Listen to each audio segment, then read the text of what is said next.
노동에서 퇴직까지 근로자의 모든 법률 문제는 이곳에서 해결해 보시죠.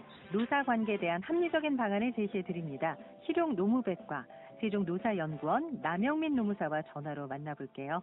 노무사님 안녕하세요. 네, 안녕하세요. 세종노사연구원 노무사 남영민입니다. 반갑습니다. 네, 반갑습니다. 자, 오늘은 직장 내 연애 그리고 직장 안에서 외모에 대한 발언이 징계로 이어지는 사례에 대해서 알아볼 텐데 그런데 사실 자유연애 국가에서 회사 안에서 연애가 징계로 이어질 수도 있는지 좀 궁금하네요. 네, 그렇습니다. 징계로 이어질 수 있습니다. 연애 자체는 문제되지 않지만 네. 업무에 지장을 주거나 직급 차이가 큰 경우에는 문제가 될 수 있거든요. 예. 예를 들어서 상사가 부하 직원과 연애할 경우에 또 강요된 관계로 오해받을 수도 있고 이별 후에 또 다툼이 업무에 영향을 주면 징계 사유가 됩니다. 아, 그렇군요. 여기에 외모에 대해서 말한 것도 징계 사유가 된다면서요? 네, 그렇습니다. 예뻐졌네, 살 빠졌다. 같은 말도 상황에 따라서 듣는 사람이 불쾌하면 네. 성희롱으로 볼 수 있습니다. 예. 특히 반복되거나 공개된 자리에서 말하면 더 큰 문제가 되는 경우도 있습니다. 그렇군요. 실제 징계로 이어진 사례가 있나요? 네, 어떤 회사에서는 팀장이 회식 자리에서 너는 다른 직원보다 덜 예쁘다는 말을 해서 징계된 사례가 있었습니다. 예. 또한 어떤 회사는 상사가 부하 직원과 연애하다가 예. 이별 후에 부하 직원이 직장 내 괴롭힘 신고를 해서 징계된 사례도 있었습니다. 아, 그렇군요. 근데요, 정말 이렇게 비교하는 거는 아닌 것 같습니다. 네, 외모에 대해서 그런 말을 별 뜻 없이 하는 그런 경우도 있을 수 있잖아요. 이것도 역시 책임이 있을까요? 네, 물론입니다. 뭐 장난이었다, 뭐 그냥 한 말이다라고 해도 예. 상대가 불쾌했다면 징계 대상이 될 수 있거든요. 음. 요즘은 제3자가 보고 신고해도 회사는 또 조사하고 징계하는 경우도 있습니다. 네. 징계의 기준은 피해자 입장에서 사회 통념으로 판단하기 때문에 그렇습니다. 그러면 이런 말을 직장 내 사내 메신저 대화로 한다면 어떻습니까? 이것도 문제가 될까요? 네, 그렇습니다. 최근 사내 메신저에서 여직원 외모를 평가한 남직원들이 징계받는 경우도 있었습니다. 예. 한 회사에서 남성 직원 몇 명이 단체 메신저방에서 여직원들 외모를 두고 오늘 옷 되게 타이트하네. 신입 중에 누가 제일 예쁘다. 아하. 또 누구는 살 좀 빼야겠다.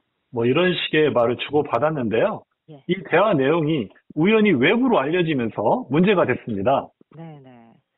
그러니까 그런 말도 정말 주의하셔야죠. 예, 징계 사유가 됩니다. 얼핏 사적인 대화가 아닐까 싶기도 한데 어떻습니까? 예, 많은 분들이 그렇게 생각하실 수도 있는데 예. 사회 메신저는 사적 공간이 아닙니다. 아, 회사 시스템을 이용한 대화이고 직장 내에서 이루어진 말이기 때문에 직장 내 성희롱으로 인정될 수 있습니다. 그렇기 네. 때문에 또한 징계 사유도 됩니다. 조금 친분이 있다 친하다고 생각해서 그냥 장난처럼 한 말들도 그러면 처벌이 가능한 건가요? 네, 그렇습니다. 그냥 농담이었다. 남자들끼리 한 얘기다라고 해도 듣는 사람이 불쾌하면 성희롱일 수 있습니다. 네. 특히 요즘은 메신저 기록이 남기 때문에 네. 증거도 명확하고 바로 징계로 이어질 수도 있습니다. 네. 듣는 사람이 불쾌하면 성희롱이다 이 말씀을 우리 노무사님이 계속 해주셨는데, 그러니까 불쾌함이 그 어떤 기준이 되는 것 같습니다. 이런 문제가 반복되지 않으려면 어떻게 해야 될까요? 예, 보다 중요한 건 인식 개선이라고 생각합니다. 외모 이야기가 이렇게 가볍고 흔한 대화가 아니라 누군가에게는 상처가 되는 말이라는 걸 꼭 인지하셔야 되겠습니다. 네네. 회사도 이제 정기적인 성희롱 교육과 함께 메신저 사용 지침 등을 마련해서 실시하는 것도 좋겠습니다. 아까도 말씀해 주셨지만 메신저는 결코 사적인 공간이 아니라고 하셨잖아요. 그러면은 비공개 메신저로 여직원들 외모 품평하는 경우도 문제가 될 수 있겠네요. 네, 그렇습니다. 최근에 대기업 직원 3명이 사내 메신저로 여직원 외모 품평을 했는데요. 네. 이것이 이제 비공개 대화방이었거든요. 예. 그런데 해고 처리된 사례가 있었습니다. 아하. 구체적으로 이제 1심에서는 비공개 사적 영역이고 수위가 높지 않기 때문에 해고는 무효라고 했지만 2심에서 사내 메신저는 사적 영역이 아니라고 하면서 1심을 뒤집었고요. 또 네. 대법원에서 상고 기각으로 확정되었습니다. 음, 어떻게 우연히 알려지게 된 것 같은데 해고 처리가 됐네요. 이 사례에 대해서 좀 더 구체적으로 설명 좀 해주세요. 네, 그러겠습니다. 이게 권한 없이 메신저를 들여다본 여성 직원이 성희롱을 이제 폭로했거든요. 이렇게 폭로했어도 징계 사유가 될 수 있다는 것입니다. 네, 또한 네, 사내 업무 메신저를 통해 이루어진 만큼 사적 영역으로 볼 수 없다는 것이 대법원 판단이게 되겠습니다. 네. 또 뭐 어떤 사례가 있습니까?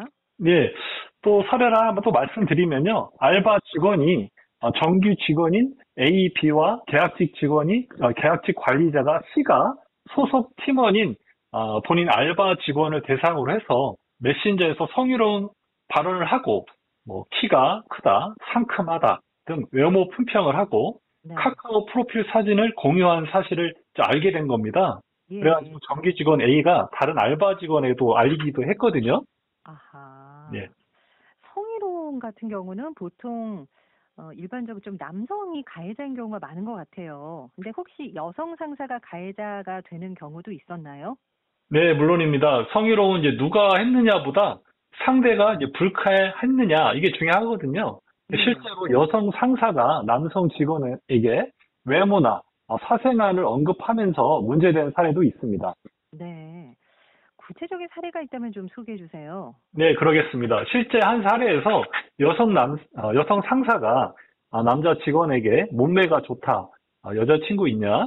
이런 남자 참 괜찮다 하는 말을 반복했고, 회식 음, 자리에서는 이제 팔을 잡거나 술을 따라주며 가까이 앉는 행동까지 했습니다. 네, 남성 직원이 불쾌하다고 이렇게 말했지만 계속되었고, 결국 구층을 이제 제기했고, 네, 결국 여성 상사에게 징계가 내려졌습니다. 네. 이건 충분히 불쾌한 그런 상황인데요. 남성이 피해자인 경우는 근데 좀 잘 드러나지 않는 것 같기도 네, 한데 네, 그렇죠. 어떤가요? 네, 예, 예, 맞습니다. 남성 피해자들은 남자가 이제 그 정도는 참아야지 또 괜히 민감하다는 말을 들을까봐 쉽게 말하지 못하는 경우가 많습니다. 음.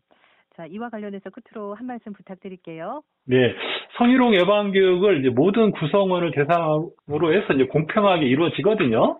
예, 그리고 이제 피해자가 남성일 경우도 이제 충분히 보호받을 수 있다는 메시지를 또 주는 게 중요하겠습니다. 네네, 또 하나 이제 덧붙여 말씀드릴 것은 사장인 대표자가 가해자인 경우도 많거든요. 그래서 네. 사장님이 또 바쁘다는 핑계로 성희롱 교육에 참여하지 않는 경우가 많더라고요. 예, 어, 사장님도 성희롱 예방 교육에 반드시 참석해야 되고 네. 의무사항입니다. 예, 알겠습니다. 어떻게 보면은 좀 개인적인 그런 외모에 대한 그런 대화는 서로 좀 배려하고 자제를 해야 될 것 같아요. 예. 자, 실용농업외과 세종노사연구원 남영민 노무사와 함께했습니다. 오늘 말씀 잘 들었습니다. 네, 감사합니다. 감사합니다. HO